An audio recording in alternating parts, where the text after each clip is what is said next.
નમસ્કાર દર્શક મિત્રો, આપ જોઈ રહ્યા છો કેબીસી ન્યૂઝ। હવે જોઈએ અગત્યના સમાચાર।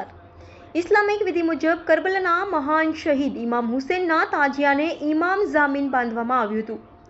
કેબીસી ન્યૂઝ મારફત વિગતવાર સમાચાર જણાવીએ કે આજ રોજ તારીખ 5/7/2024ના રોજ જુમ્માની નમાઝ બાદ ભાવનગર ખોજા શિયા ઇસ્ના શ્રી મુસ્લિમ સમાજ ભાવનગર દ્વારા ભાવનગરના જામા મસ્જિદમાં પેશ ઇમામ મૌલાના તહકીક હુસેન રિઝવી સાહેબના મુબારક હસ્તે કરબલાના મહાન શહીદ હઝરત ઇમામ હુસેન અલૈહિસ્સલામના તાજિયાને ઇમામ જામીન બાંધી તાજિયા અને મજલિસ અઝાદારીની શરૂઆત કરાવી હતી અને તેઓએ આ પ્રસંગે જણાવ્યું હતું કે કરબલાના મહાન શહીદ હઝરત ઇમામ હુસેન અલૈહિસ્સલામે માનવજાત માટે આપેલ કુરબાની ઝાલિમોની ખિલાફ અવાજ ઉઠાવી લાચાર અને મજબૂરોની મદદ માટે તેમણે અને તેમના પરિવારજનોને આપેલ અજીમ કુરબાનીથી માહિતગાર કર્યા હતા અને જાલિમ અને ક્રૂર યઝીદ બાદશાહે આજથી 14 વર્ષ પહેલા જ્યાં તેની હુકુમત હતી ત્યાં એણે લાચાર અને મજબૂર પ્રજાજનો ઉપર જુલ્મ કર્યા તેનો ઇતિહાસથી વાકેફ કર્યા હતા।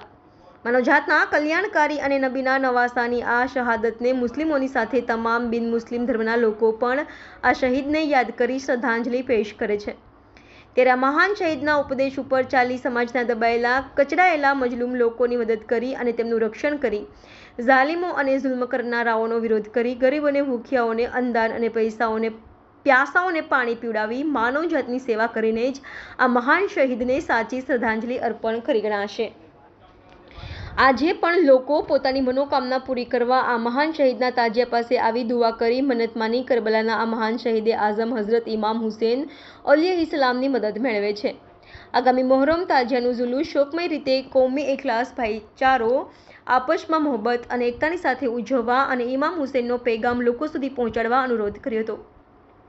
10 મોહરમના દિવસે વિશ્વભરમાં તેમને ચાહવાવાળા તેમની મુસીબતને યાદ કરી શ્રદ્ધાંજલિ પેશ કરે છે અને તેમના શિયાઓ કાળા કપડાં પહેરી માતમ મજલિસ કરી શિયા આબાદીવાળા વિસ્તારોમાં કાળા પરચમ લગાડી શોક મનાવવામાં આવે છે। આ સમગ્ર કાર્યક્રમનું સંચાલન ફિરોઝભાઈ ભીમાણીએ કર્યું હતું।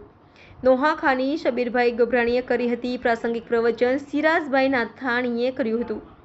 રિપોર્ટર મુસ્તાકભાઈ મેઘાણી, કેબીસી ન્યૂઝ ભાવનગર। કેબીસી ન્યૂઝને લાઇક, શેર, સબસ્ક્રાઇબ કરો, બેલ આઇકન પ્રેસ કરો જેથી આપને નોટિફિકેશન્स મળતી રહે। हज़ारों यजीद ने इमाम हुसैन की शहादत और उनके कत्ल पर इत्तिफा नहीं की। उसका मकसद है जिक्र को खत्म किया कर दिया जाए, इस जिक्र को मिटा दिया जाए। हुसैन का कोई नाम लेने वाला भी दुनिया और जहां में न रहे।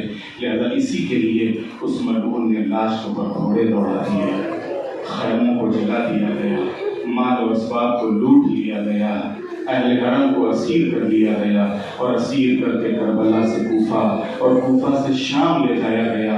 लेकिन शाम में जिस वक्त सानिया ज़हरा जनाब ज़ैनब कुबरा ने खुतबा दिया है तो उस खुतबे में जनाब सानिया ज़हरा ने यजीद को मुखातब करते हुए कहा था, यजीद तू न तो मेरे जिक्र को मिटा सकता है और न मेरी याद को दिलों से खत्म कर सकता है। ये जिक्र और ये याद हमेशा लोगों के दिलों में बाकी रहेगी।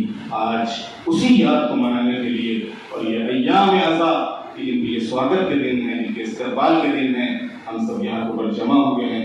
ताज़िया हुसैन के अज़ादारों ने यहाँ पर बनाया है, सजाया है, रखा है।